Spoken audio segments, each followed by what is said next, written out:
What this is going to be about, if you don't already know, is transforming yourself. It's based on the book by Steve Andreas. He is my mentor, and I'll give you a little bit of background on myself. This is going to be about that model. I had a lot of you asking me questions about what this model was about when I announced that I was doing an online version, and I thought, the best thing to do is to just bring it to you, show it to you, so that you can see if this is something you want to learn. I've been practicing NLP for over 6 years now. I was introduced to it in college, and I wanted to learn it, but we didn't have electronic or e-training like we do now. We had the internet, of course, but we didn't have it to the level where we could do trainings or doing what we're doing now, which is amazing. So I wanted to learn it, but I couldn't learn it because I was a broke college student, and there wasn't really anybody in New Orleans at the time teaching it, and that's where I'm originally from, is New Orleans. Fast forward several years, I have a failing business, a failing marriage, a lot of things not going well in my life, and I thought, this is the time to learn NLP. And by this time, I was living in Santa Cruz, which is where I am now, and they have NLP University here. Besides me now with NLP Gym, NLP University is the only NLP institute in Santa Cruz. You'd think, or I thought, there would be an NLP institute on every corner when I moved here, and that's just not the case. So I started learning NLP, and I started seeing results immediately. Things in my life started to get better, and now I had a mental technology in addition to my physical technology, which is yoga, to help me out in navigating not only business but relationships and my own state. So right after I got out of my first practitioner training, I just started eating up NLP. I practiced it nonstop. I practiced it every day. I practiced it on people who didn't know I was practicing it on them because I didn't always have a practice partner. I did start a practice group. I did have a practice partner. And I just started devouring NLP trainings. I went to one after another. They have more NLP training up in San Francisco, so I was going to those trainings. And I really hit a plateau at a certain point. And I had the good fortune of meeting Connie Ray Andreas. And after spending 3 days with her at one of her workshops, she went back and told her husband, Steve Andreas, about me, which I didn't expect. And suddenly I get an email from him. Well, I barraged him with questions because Steve is an NLP legend. What I like to say about the Andreas is they wrote the first readable books of NLP, and their material in NLP to me is the absolute best. And so I'm not going to get too much into that. I've told this story many times, so I want to get to the model. But when I was asking him so many questions, after a while he finally said, I can't keep up with your questions. Go read this book. And he recommended Transforming Yourself, the book. And literally overnight, I experienced a transformation. And I said, I got to do more of this, and I got to start practicing this more and more. And so I read the book about 3 times. I refer to it a lot. Steve asked me to teach it. At first I said no because I don't really know why I said no. I think I felt like this was sacred or holy, and I couldn't teach it. And he said, well, nobody else is teaching it, and I'm retired, so I would like it if you teach it. You understand it, and he wants his technology to be passed on. So before I get into the model, I do want to say, full disclosure, I am going to pitch the online training at the end of this. If that offends you in any way, I'm letting you know now. All right? I'm going to give you some very useful information, stuff that you can use right away. You will come away with a better understanding. You don't need to know NLP to understand what I'm going to explain here. You don't even need to know NLP in order to learn this model and use it effectively. That is one of the amazing things about this model, and it's indicative of Steve Andreas's work. He is incredible at taking really complex subjects, technology, whatever it is, and simplifying it without losing any detail. And you can just go deeper and deeper into that complexity. So I'm going to show you a little bit of that, and without further ado, let's just get into it. So this is the self-concept model, and when you think of yourself, your self concept, this is many different words that we use to talk about ourselves. We say self image, we say self concept, we say ego. Now, self image, the only problem with that is that we use more than just an image to think of ourselves.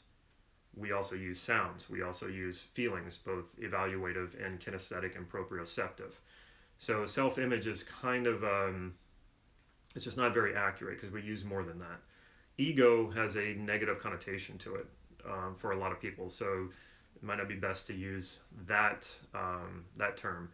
So self-concept really fits, and we tend to think of ourselves as who we are. This is just who we are, right? Like there's no, it's not a conceptual thing. We are real and we exist. And yes, that is absolutely true. We are real, we do exist. But no one can really say who you are, not even you, because you're inside your experience. You're not on the outside of your experience. And then other people saying who you are, well, they're on the outside of your experience. So you'd have to have someone experiencing both inside of you and outside of you to have an accurate understanding of who you are, and that's just doesn't exist. So we have to create a concept of who we are, and we naturally do this. We started doing this from the time that we're born. Let's take a moment and just think about, when you think about who you are, how do you know who you are? What do you think about? What do you see? What do you hear? Now, the tendency is that a lot of us will start to go into this story. We'll go into this content of, well, I was born, whatever year and whatever location. But that's not what this really is about, because that doesn't say a whole lot about who you are. If you think about where you were born, when you were born, none of these things really say a whole lot about who you are. What is your experience of you? When you think about who you are, what is that experience? This is a hard thing for a lot of people to answer, and this is how I always start this workshop. And I'm not there to interact with you directly, so I'm going to go ahead and move on. But what I'm really asking for is, what are you seeing? What are you hearing? What are you feeling when you think about who you are? Hopefully it's many things.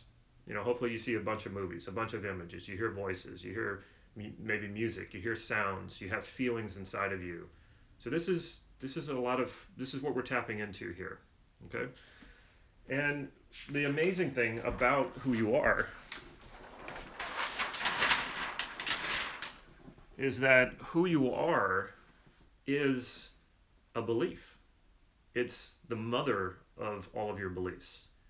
It is a generalization. We use that interchangeably in NLP, a belief and a generalization.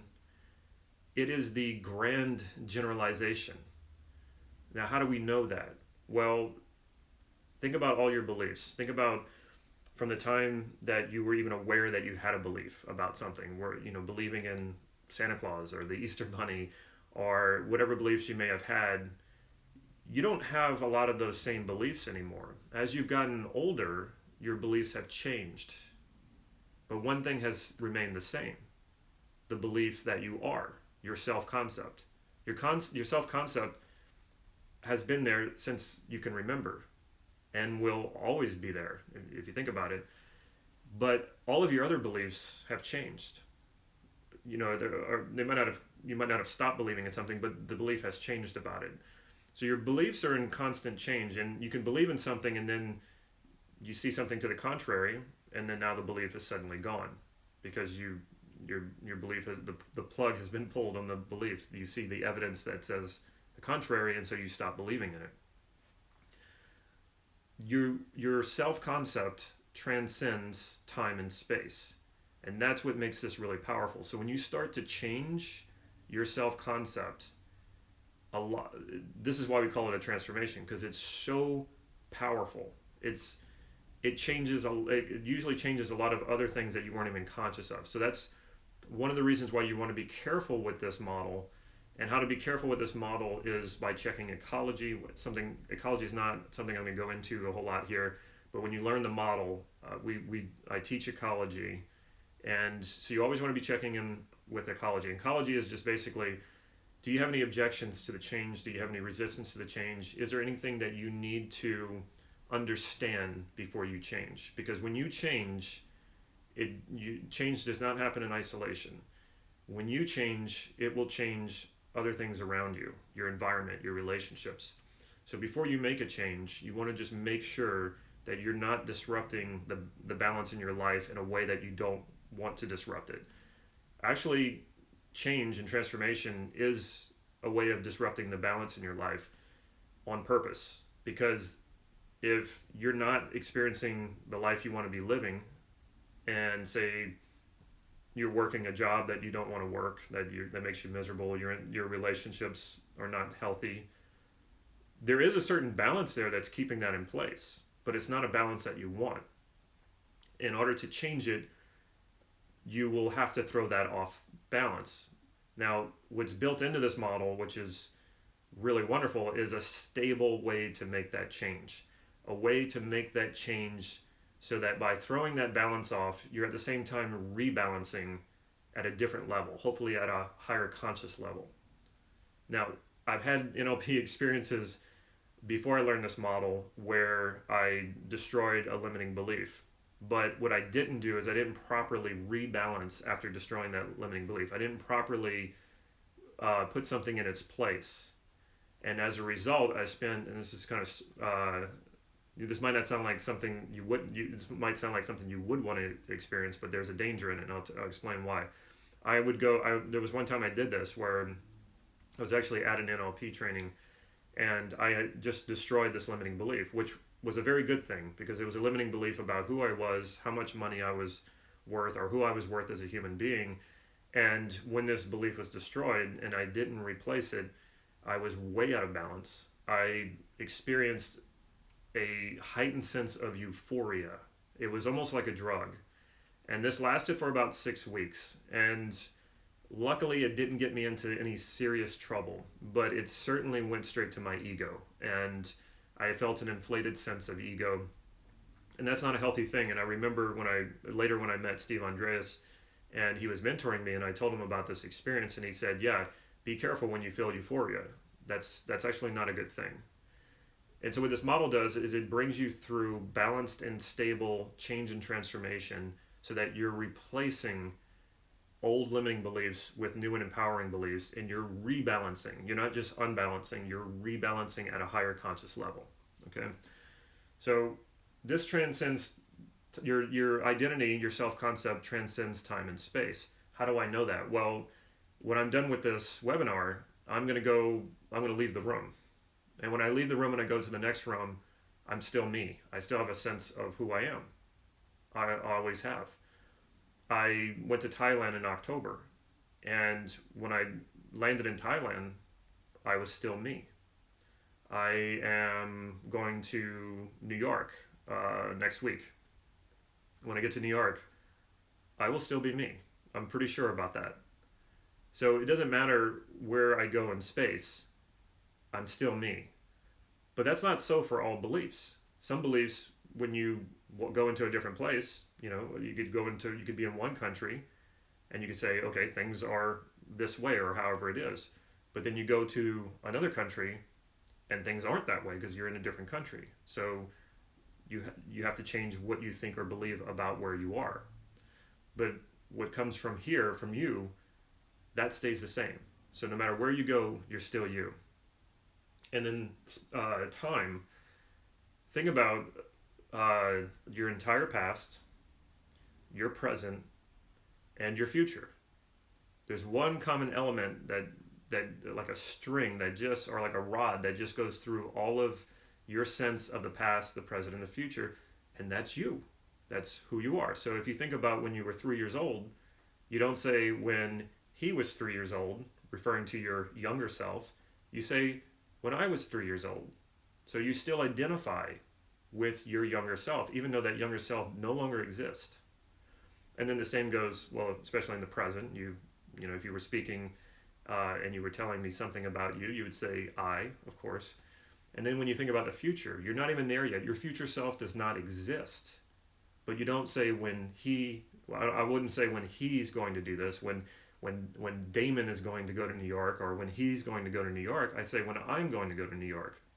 So again, this generalization is carrying through both time and space. Now, this starts to bring us into the identification of things. So, for example, so what if I believe I live in a cruel world? Okay? If I believe I live in a cruel world, that's a pretty big belief, because we're talking about the entire world. That means everywhere is cruel.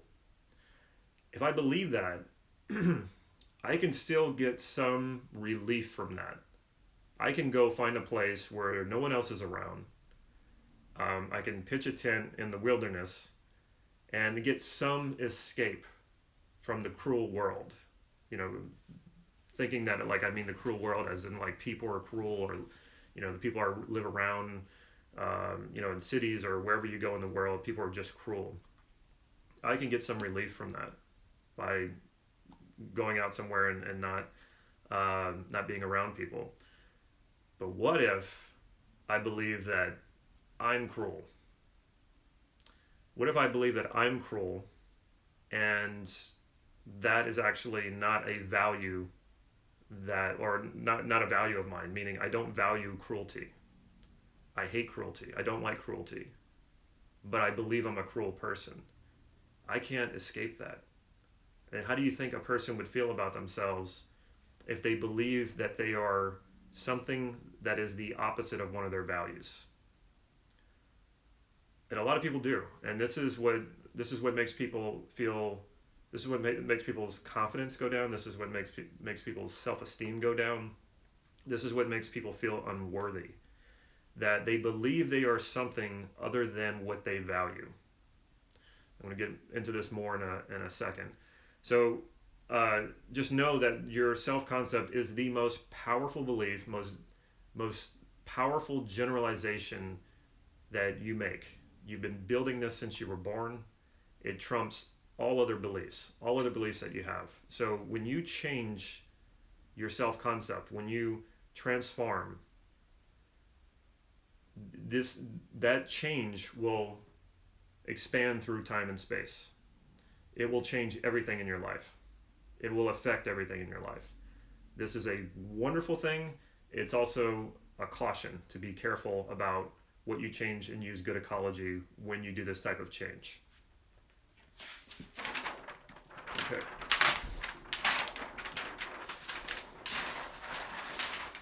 So how do we make our self-concept? How does this even happen?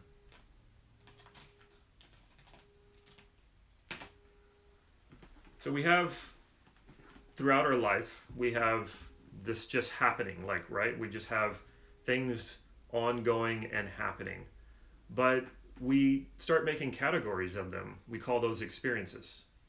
Now, there's nothing in science, there's no objective truth to experience. In fact, the very idea of an experience is purely subjective. So what is an experience? If you think about it, if we took all the borders, all the arbitrary mark-ins and mark-outs of all of the things that we've experienced, you would just have one big experience, one just big, from the time you were born until right now experience. Your first memory of the beginning of your life and up to right now. But we don't do that. We have these individual experiences. You go on a trip and you say, oh, that was a great experience. You go see a concert, you say, oh, that was a great experience. So we arbitrarily mark in a beginning point and an end point, and then we say an experience. We start making these categories. We start doing this at a very young age. No one teaches us how to do that. It is natural human function. That's the way our brains function. It's how we organize. We start creating experiences. So you're having all these, you're taking in all this information, both, all through your five senses. And then as you get older, you start to, if you can't see that there, that's adjusting my other camera. Okay. So experiences. So as you're going through life, you're taking in information through your five senses. and then you're making these markouts and you're having experiences. So you can, if you think back to your childhood, your earliest memories, a time when you went to school, a time when something good happened, a time when something bad happened. So what are you doing? You're categorizing these things as experiences, and then you're also labeling them as good, bad, refreshing, intense, joyful, passionate. So you start creating experiences and then judging them, labeling them, saying what they are. How did they make you feel? So this is like your database. You're just creating this database, and in order to make sense of it, in order to make sense of the world around you, you're categorizing these in experiences. And what eventually happens when you start categorizing enough experiences, you start thinking about how do these experiences relate to you? What do they say about you? How are you connected to them? So what starts to happen is you start to make bigger generalizations called qualities.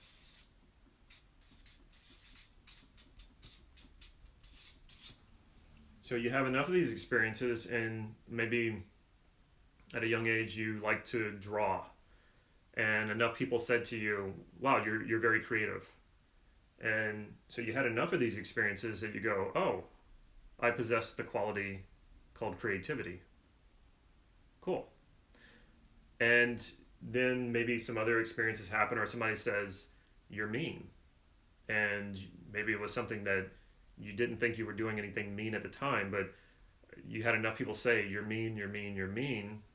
And then you started to think, oh, wow, I collected enough of these experiences, I'm mean. Now, we might not think of mean as a quality, but let's keep this neutral. It's not positive or negative. Let's just say it's neutral. It just means it's a component of who you are. So you might say, okay, I'm creative because I've got enough feedback and people have told me I'm creative, so that I know that about myself. And then you've had enough experiences of being mean, or people telling you that you were mean, and you had the reference experience for it, meaning there was some incident. It wasn't like somebody came out of nowhere and just said, hey, you're mean. Then it probably wouldn't mean anything to you.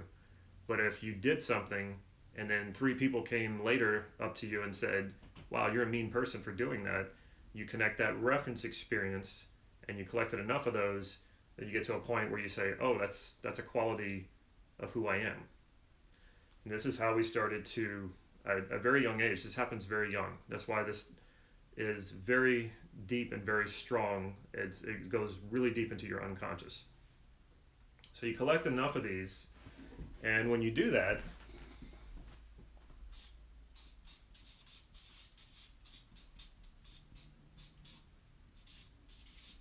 you move to an even higher generalization, which is a bundle of all these qualities. You put enough of these together, and then you start to have a sense of me.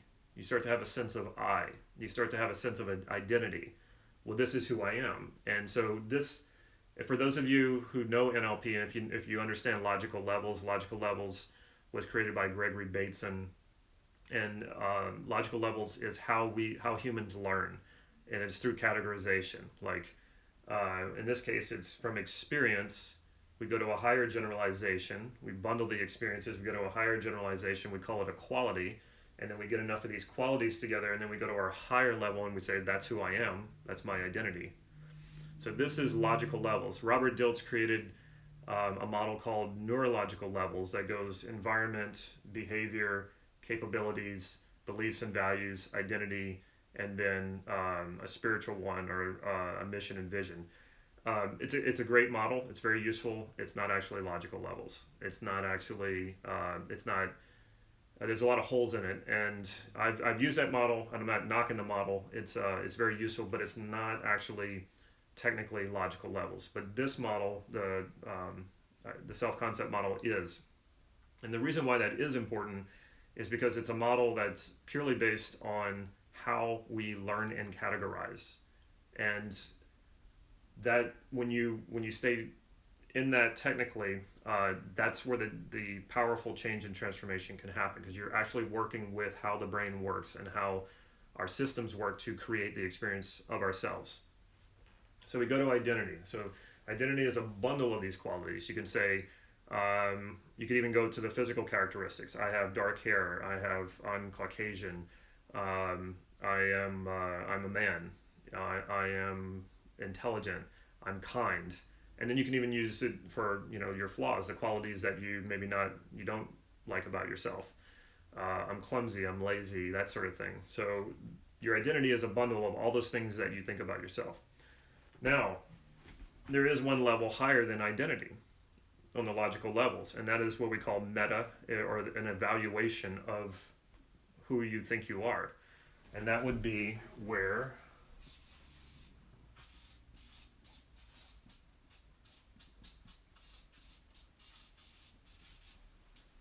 self-esteem comes from. So, in other words, this is how I feel about myself. Okay? This is self-esteem is how I feel about myself. Now, we can also talk about confidence. The only thing with confidence is more contextualized. You can feel confident about one thing and not confident about another thing. So it's not about necessarily feeling confident in who you are. You can, even though you could say a person's not confident about anything, but that's probably not true. Most people, even people who are really nervous and suffer a lot of anxiety, are usually confident about certain things. So self-esteem is a much more broad generalization than just confidence alone. But I'll get to confidence, because confidence is very similar to how this works. So what happens is most people, especially in personal development, they go straight to the self-esteem. They try to go at this thing. They try to go through at change and transformation through going to the top here, and then they wonder why it doesn't work. You're about to find out why that doesn't work. Think about it like this. Well, you think about, you've probably heard the iceberg analogy. So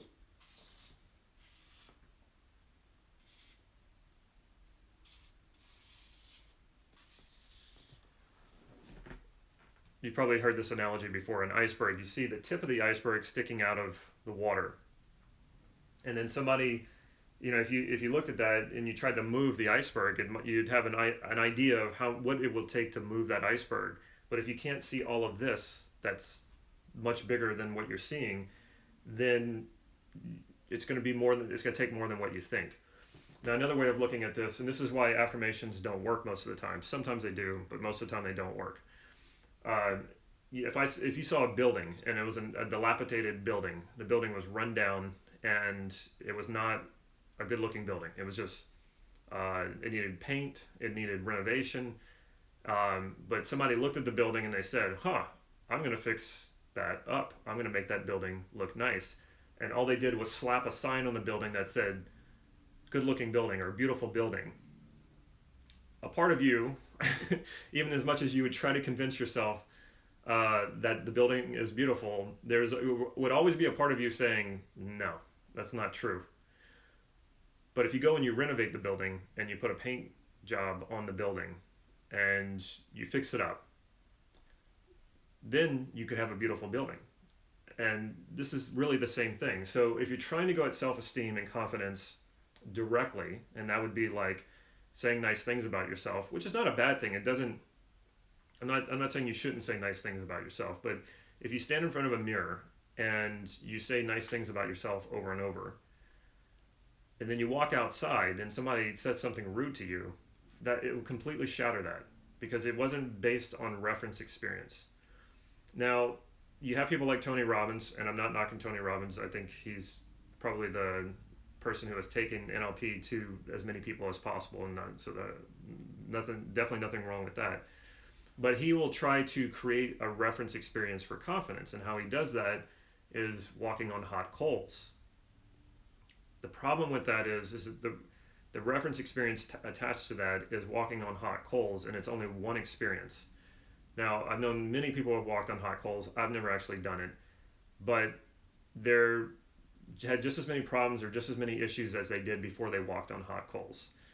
What you would have to do is you'd have to have a lot of these experiences, and you'd have to have a lot of experiences other than walking on hot coals to have the kind of rock solid confidence and stability in your self-esteem that you want. So it's one experience, and I would say the best thing that you could take away from an experience like that is breaking out of limited thinking and saying, okay, sometimes things aren't always as they seem, and you know what? I probably can do a lot more than what I think I can. So that can be very, very helpful to break out of that type of thinking. But overall, it's usually not lasting. All right, so this is how basically the model works. If you want to change your self esteem, if you want your self esteem to go up, you have to go back to your experiences and recategorize them in such a way that the qualities of who you believe you are align with your values.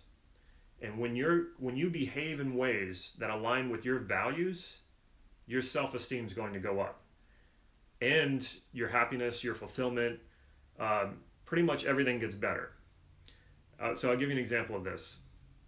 If I value kindness in the world, like I see people do something kind, and I think that's wonderful. It's one of my highest values. Kindness is one of my highest values, and the reason why I use this, actually, Steve Andreas, kindness is one of his highest values, and he's very good at sharing and being kind. He was extremely kind and generous to me, has been and still is. So if you value kindness and you act in a way that you believe is kind, your self-esteem is going to go up because you value that. Now, if you see someone else being kind, you value it, but it doesn't really affect your self-esteem because it's something you're not doing. But if I behave in ways that align with my values, my self-esteem is going to go up, my confidence is going to go up, and I'm going to feel better about myself overall, and I'm going to be happier and more fulfilled. So I'll get more into that in just a moment. I hope everybody at least has a working understanding of this. So in order to change this, if you try to go to this, it almost never works. You have to go here. And that's what this model is about. It's about having you recategorize your experiences to the qualities that you value most. And when you do that, it becomes a self-fulfilling prophecy. If you believe you are the values that you value, or you believe you possess the qualities that you value, a really interesting thing starts to happen. You start to behave that way. If you go in here and say you don't think you're a very successful person, what I would say is, I assure you, you already have plenty of experiences of being successful, that we don't have to make this up. You don't have to go out and have 10 more successes. We can find the experiences here, and we can start small. If you get up every morning and you go to work, there are successes in getting up and getting yourself out the door and getting to work on time. There are many successes in that. And then we can go to the bigger successes. Surely you've had those times where you set a goal and you achieved it. Everyone has. So what you don't have to do is you don't have to go and slay any dragons. You've already done the work. That work. All we have to do then is go back in here and recategorize. Because a lot of times what people do, if they don't feel successful, I've met people who make 7 figures, who are in great physical health, have great marriages, wonderful kids, and they don't feel successful. And most people go, are you crazy? Like, how can you not feel successful? They're not categorizing their experiences as success. Now, is that limiting them, or is that helping them? It's limiting them, because they're not being as resourceful as they could be. They're not feeling as fulfilled as they could be. Their self-esteem and their confidence is not as high as it could be. Now, when I say self-esteem and confidence, there's a very big difference between those things and arrogance and narcissism. And this was one of the things that Steve Andreas, when he set out to create this model, that was a concern of his. That if he helped people create a better sense of self, would that then make them more arrogant and narcissistic? And what he found out was the opposite is true. A person who is arrogant or narcissistic actually has a very weak sense of self. And because they have a very weak sense of self, they're trying to prove it. They're trying to change the world around them to fit what they want it to be. They're trying to get other people to constantly give them the feedback they want to hear, that they're wonderful, that everything's good. And if they ever hear anything negative, they either will fight that person or they'll get away from that person. So arrogance and narcissism are actually a weak sense of self, a weak self-concept. Because when your self-concept is strong, which means when you behave, when you believe you possess the qualities that you value and you're behaving in those ways, your sense of self, your confidence is rock solid. Somebody can tell you, no, you're a bad person, but no, you know better, and you have the reference experience to know better. And at the same time, when you do goof up, which we all do, you can take that feedback. You can say, oh yeah, I made a mistake. Let me go correct it. A strong sense of self, a strong self-concept, confidence and self-esteem. You will accept your mistakes and correct them. A person with a weak self-esteem or weak self-concept, they don't want to see their mistakes, and therefore they don't correct them. An example is, I believe I'm an intelligent person, but I also know that there are times where I do really dumb things. But in spite of that, I know that I'm intelligent, and when I do dumb things, I accept it. I accept my mistake, and in accepting my mistake, I correct it because I know that I'm intelligent, and then I learn something, so that makes me more intelligent. But I'm always willing to accept when I make a mistake and when I do dumb things. And that comes from having a strong sense of self-concept, not a weak one. All right, moving along.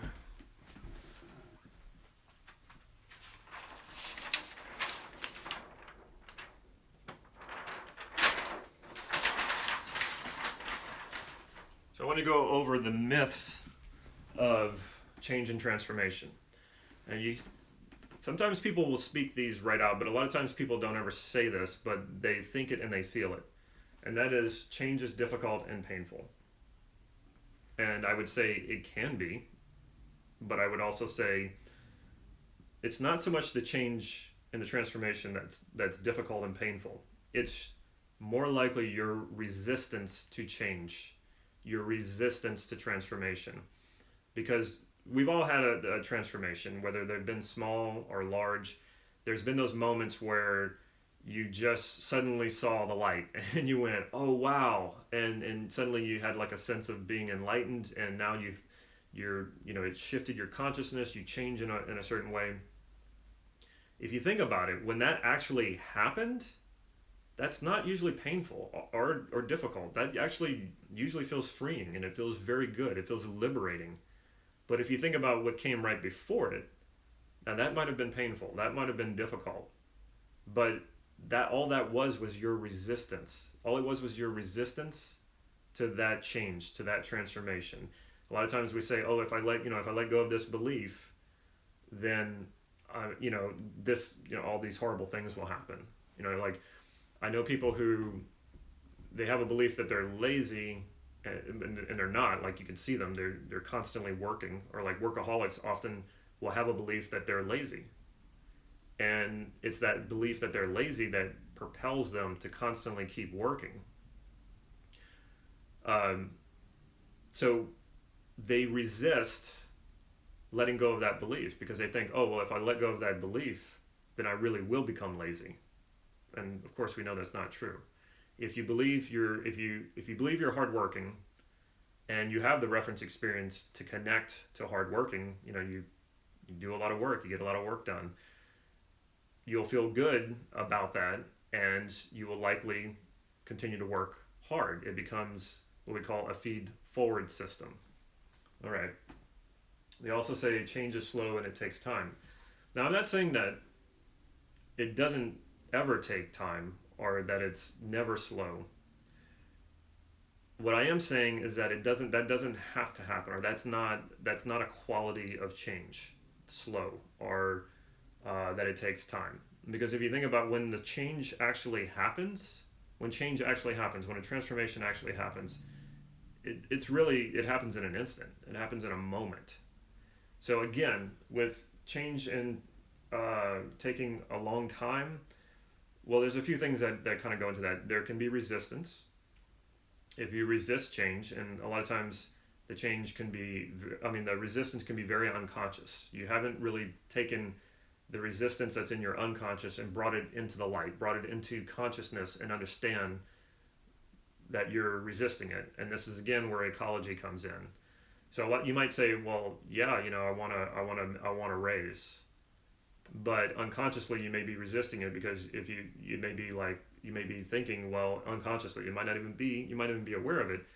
If I get a raise, it might make my coworkers jealous, and I really like my coworkers, and I want to maintain good relationships with them. That would be one reason. So taking a long time is either resistance, or you may just not have the knowledge. You may not know what you need to do in order to change. And I've experienced both of these, and I've experienced both of them at the same time. When I met Steve Andreas, at that point, I'd hit a plateau, and I was near anger because I couldn't seem to get myself to the next place. And it was the perfect timing for me to be introduced to this model, because as soon as I started learning it, right away I had a transformation, and I know why that was. It wasn't what had stopped me before was not resistance. It was just a matter I didn't have the knowledge, and here suddenly the knowledge was dropped right into my lap, and I had a mentor to help me get through it. There was nothing holding me back at that point, and I went for it. And it was funny too, because I had Steve's son come here to Santa Cruz and teach for me twice, two different workshops that I was doing. And he said, my dad, what my dad says about you is, he says, if I teach something to Damon, he actually does it. And I know what he means. I see people going through countless NLP trainings, and they don't actually do the practice.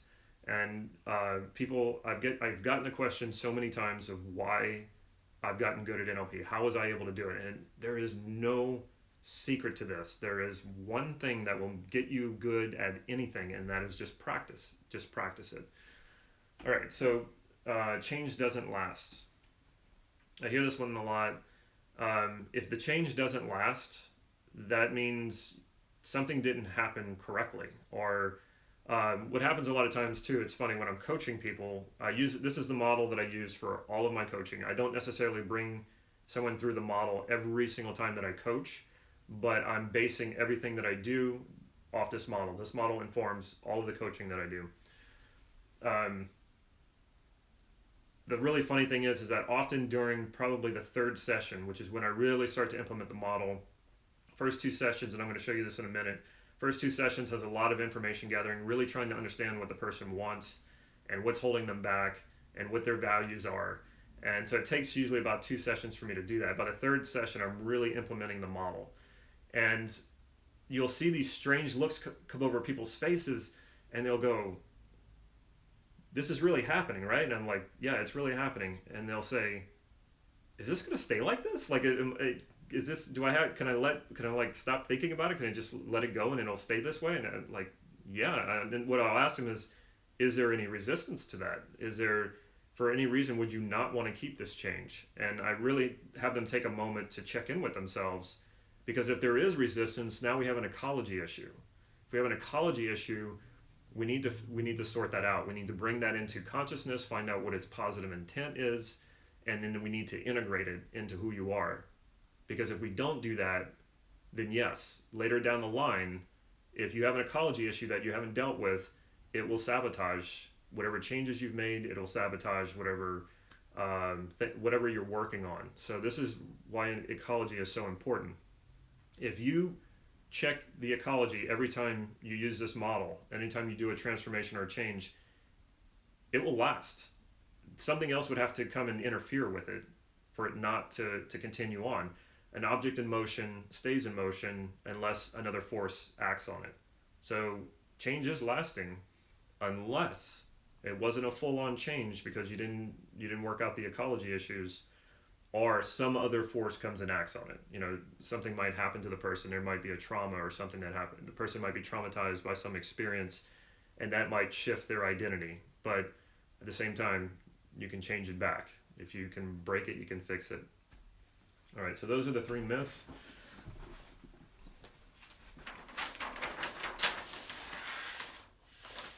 So I'm going to go through how I do all my coaching, and that is I start off by eliciting the person's values. I'm not going to go into exactly how I do that because I have made a video. I was teaching transforming yourself, and it's not a great video, meaning the quality of it. It was one of my early videos, but it is on my YouTube channel. If you go into my YouTube channel and just search values elicitation, you'll see me eliciting someone's values. This is actually not in the book.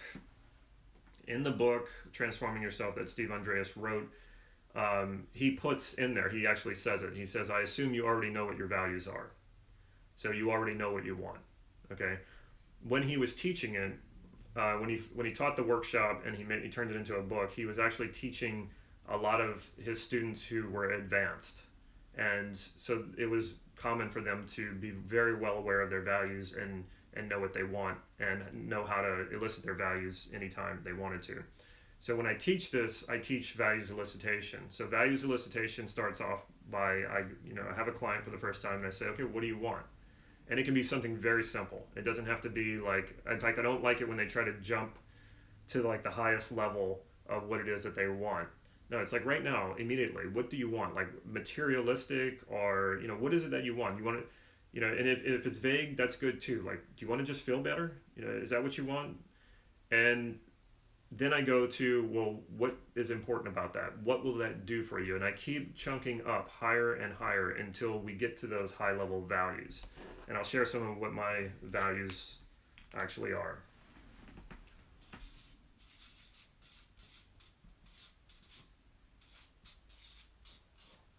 Passion, joy, and we could start with there. I'll probably think of more as I. I know. Okay, yeah, this is a good one. This is such a high level value that it's a bit difficult to work with, but you can work with it. So these are my values.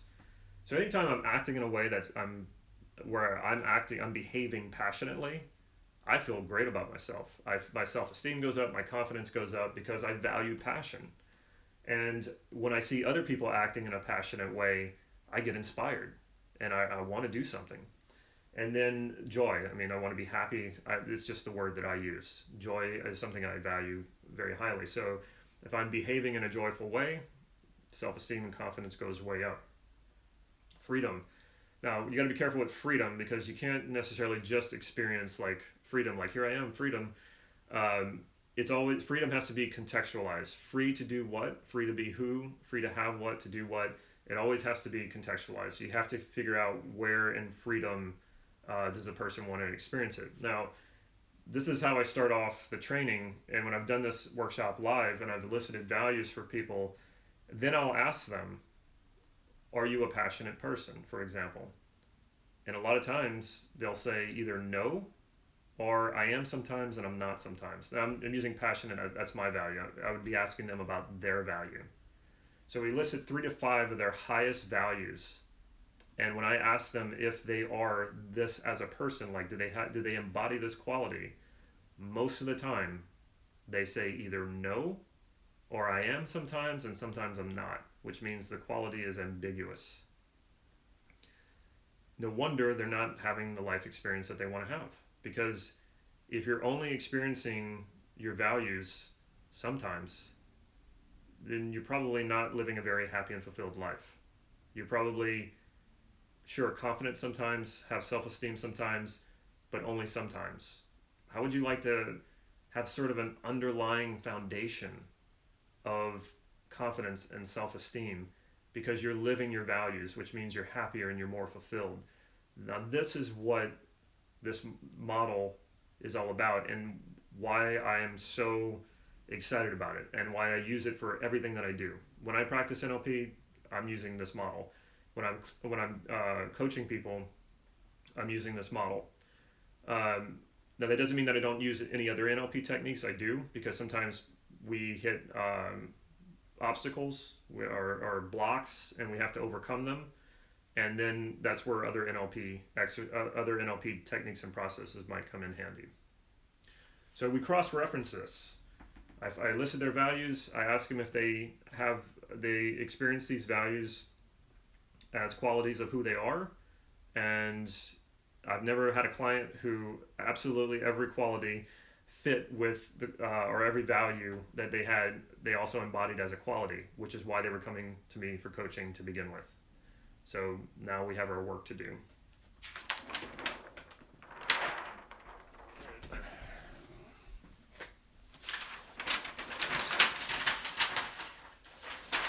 So my coaching structure is, what do you want?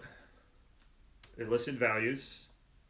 And then from that point, I then guide the client to categorize their experiences they already have. We're not just making stuff up. We do make up the future experiences, the experiences they want to have. But for the past, we use experiences that are already there. A lot of times they're completely unconscious because they were uncategorized.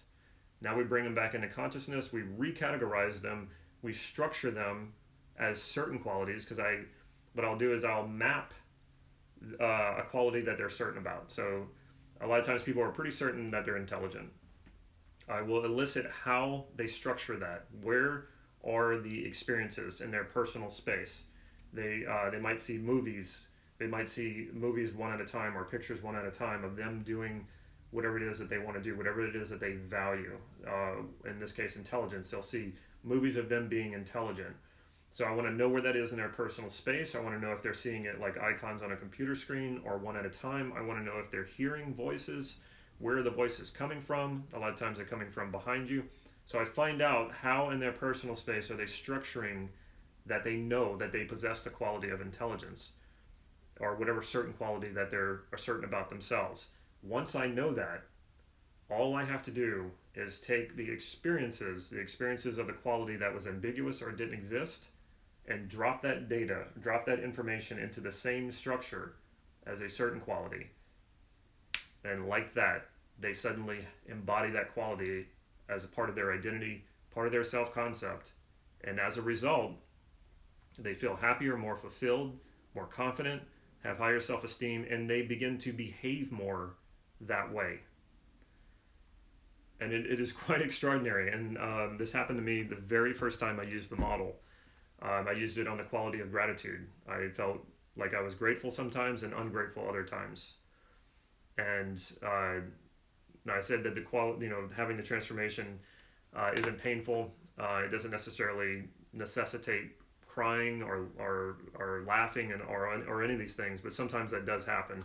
And I actually just burst into tears whenever I started pulling in all these experiences. And then I told Steve, I gave him a whole breakdown in an email, and I sent it to him to check my notes and give me feedback on it. And he said, "You got it, keep going."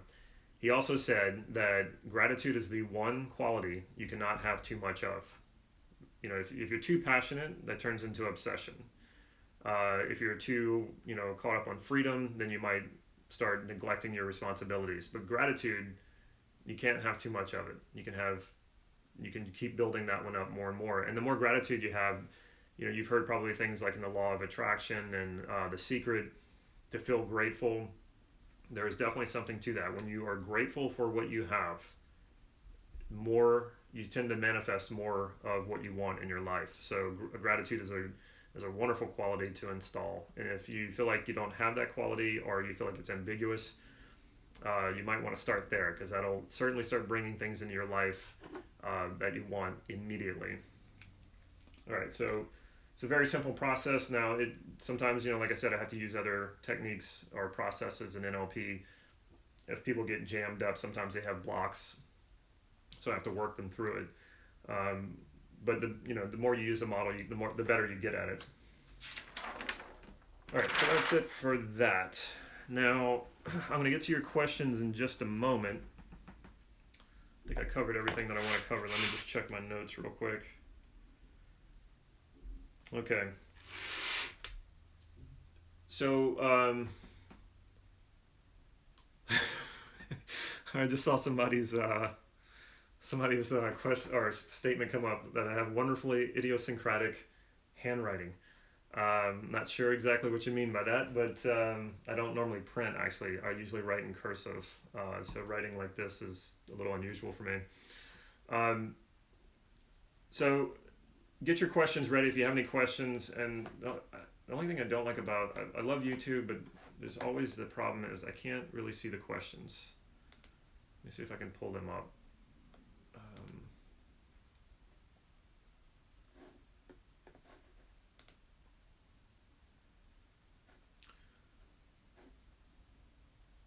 Huh. All right. Well, yeah, I still haven't figured that one out. I'm not a tech person.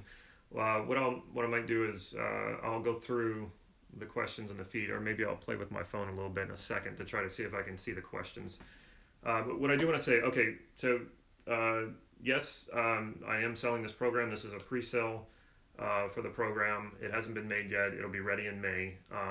People have already signed up, so this is not something like I'm saying I might do or might not do. I'm definitely doing it because people have already paid for it. So I just came back actually from a summit in San Diego, which is about online marketing, digital marketing, and I learned a lot of wonderful things. But there's very much a dark side to marketing and also just media in general. And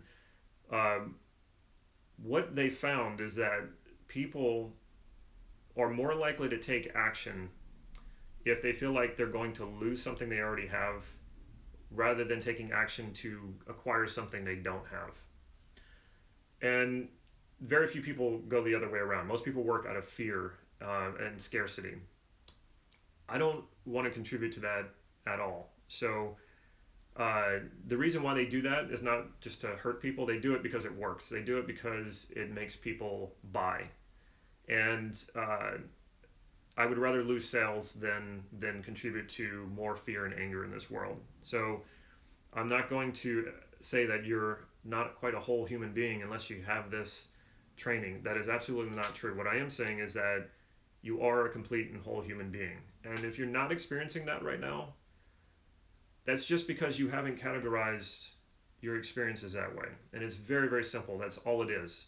We're all complete, whole human beings. Some of us are happier than others. Some of us are more fulfilled than others. And that has really to do with how you're categorizing your experiences.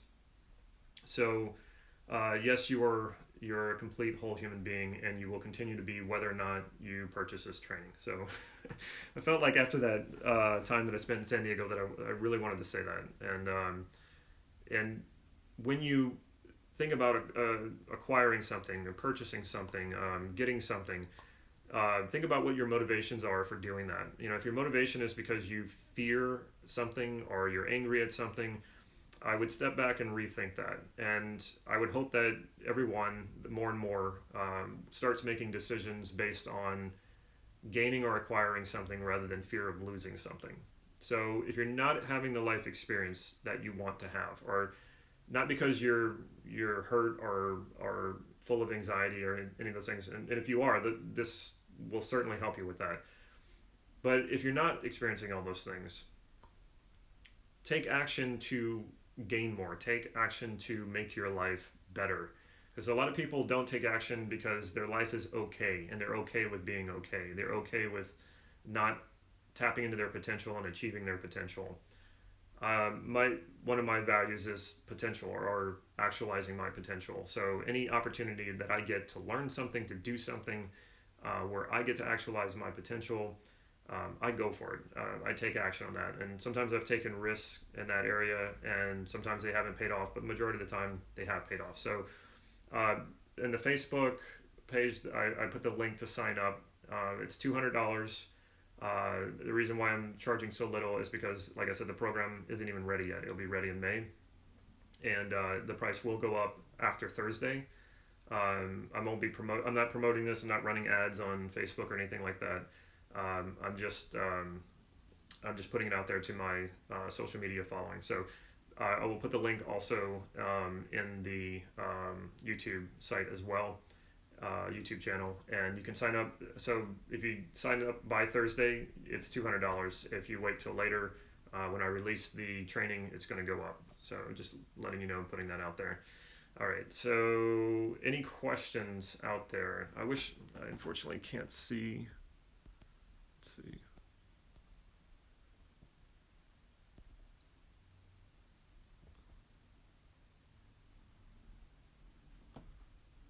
Got a have a problem with not being able to make yourself practice the art. For instance, if I change my self-concept to a...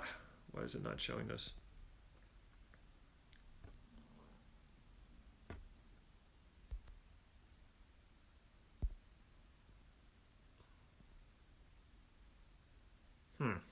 All right. It's not...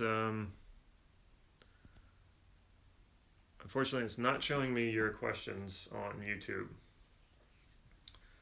I will go back through and answer the questions, so I can't get to them now. I wish I could. There was something that came up where somebody was saying something about, can he make himself become the person who practices? That the problem is motivation for practice. Yes, absolutely you can. What you need to find out is, what is the quality that you're missing? What is the quality that is not there? Or what is the quality that if you had it, you would then practice? Okay?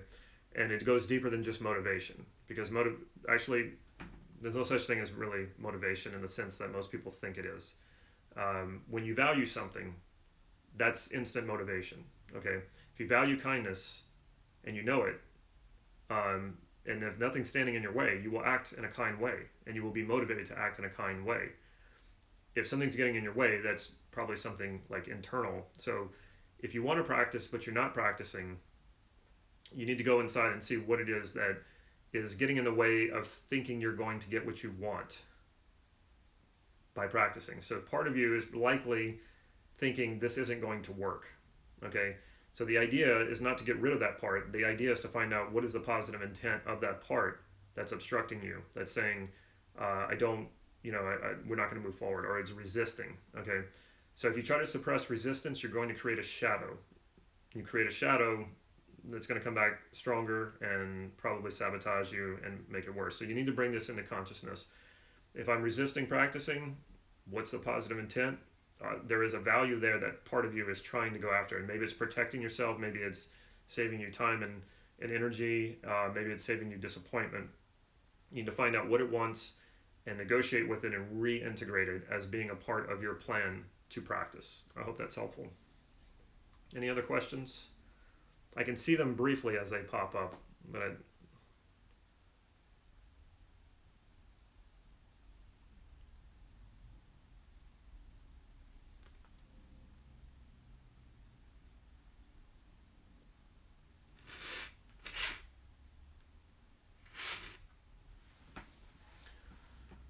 all right, I don't think there are any more coming up. I just want to reiterate that check your motivations for doing things or not doing things, and make sure that, of course, if there's something you fear, you want to avoid it and you want to address it. You don't want to ignore it.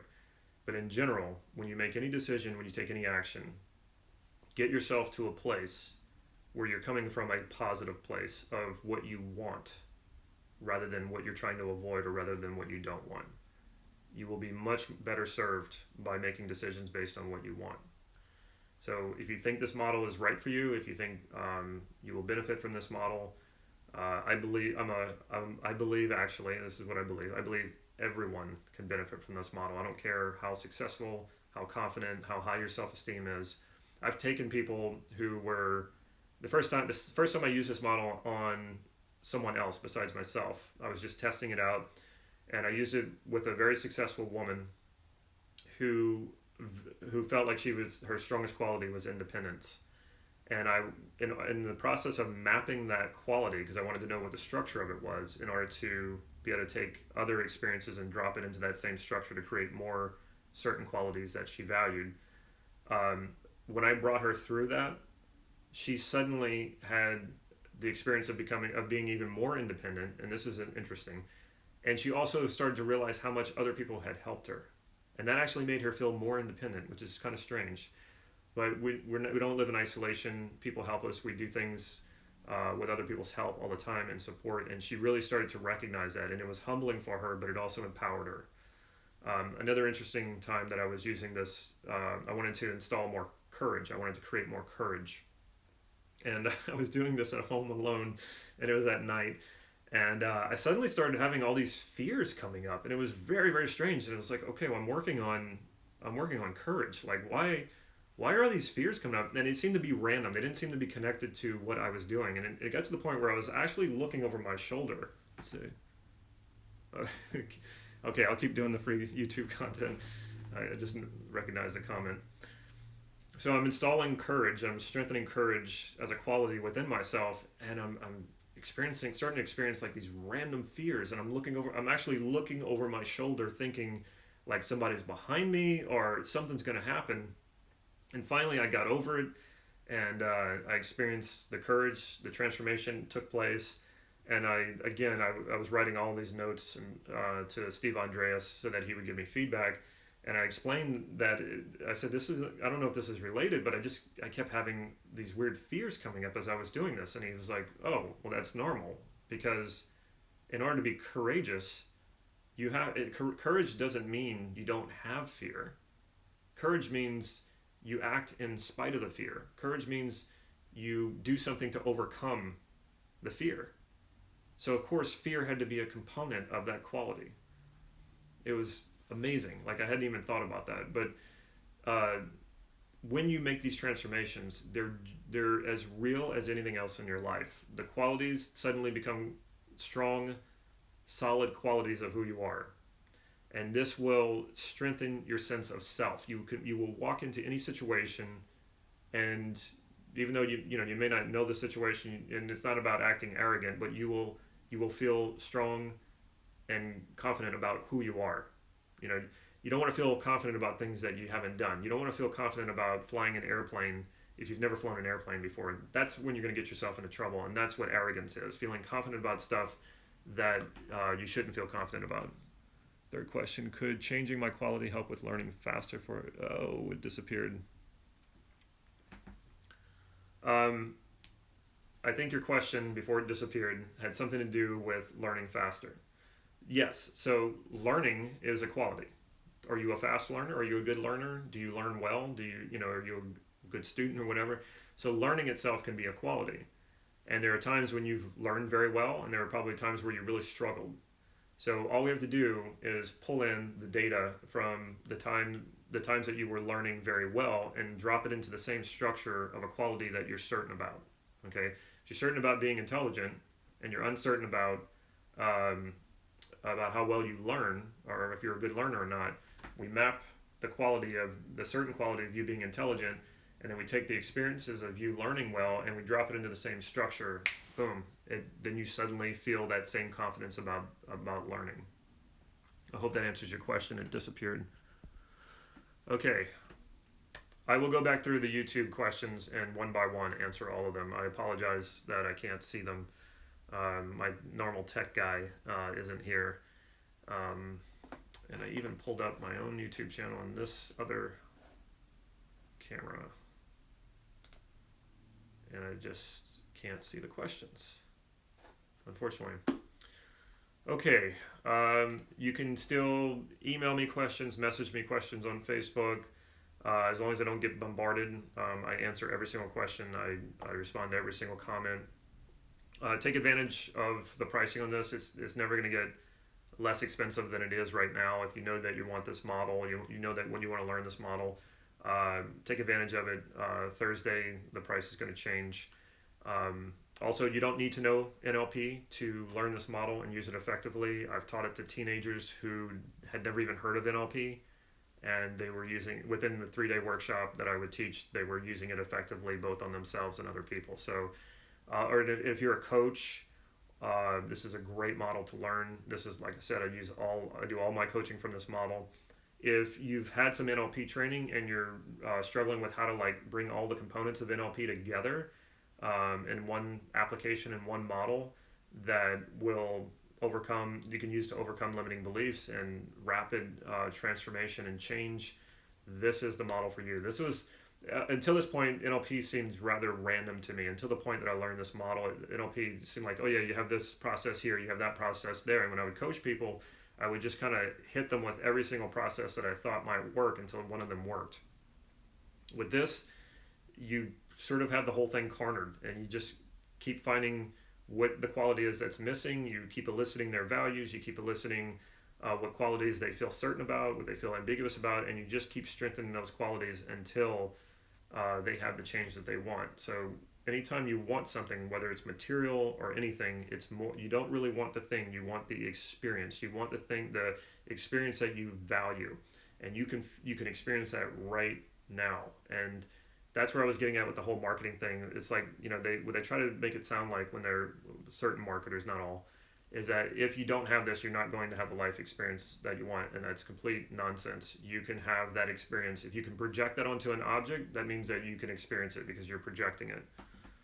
What would Bill Hicks think about NLP? Very good. Somebody caught the Bill Hicks picture behind me. Very good. Yeah, he's one of my favorite comedians. Wonderful, wonderful comedian, and even a great philosopher, a great thinker. I don't know what he would think about NLP. I think you can't see it over here, but I have a James Dean as well and a Bruce Lee picture behind me. I put some of my heroes on my wall here. Okay, I think that's about it. We've gone over an hour. I don't see any more questions coming up. Like I said, on the YouTube channel, I'll go back through and answer the questions. So look for that if you ask me a question and I didn't answer it. And I'd love to see all of you in the training. Also, when you buy the training, you get included into a closed Facebook group where I go live to coach you and make sure everybody is understanding the model. You get lifetime access to it. I'm trying to think if there's anything else. Anyway, you get lifetime access to it, and you'll get included in a closed Facebook group page where you have a community that you can help troubleshoot things. Basically, one of the reasons why I learned this model so well is because I had Steve Andreas, the man who created it, mentor me through it and coach me through it. And I've known people who try to read the book and try to get it from the book, and they don't. They're not able to really use the model, and sometimes it just takes a little more attention and care from someone who knows the model, a little mentoring. So that's what I'm offering with this program as well. So get it before Thursday. Save yourself some money. You'll get some mentoring from me to make sure that you're learning the model, and your life will change. I have no doubt about it. If you use this model, you practice it, you will experience transformations at will. I know that sounds pretty awesome and maybe a little unbelievable, but try me.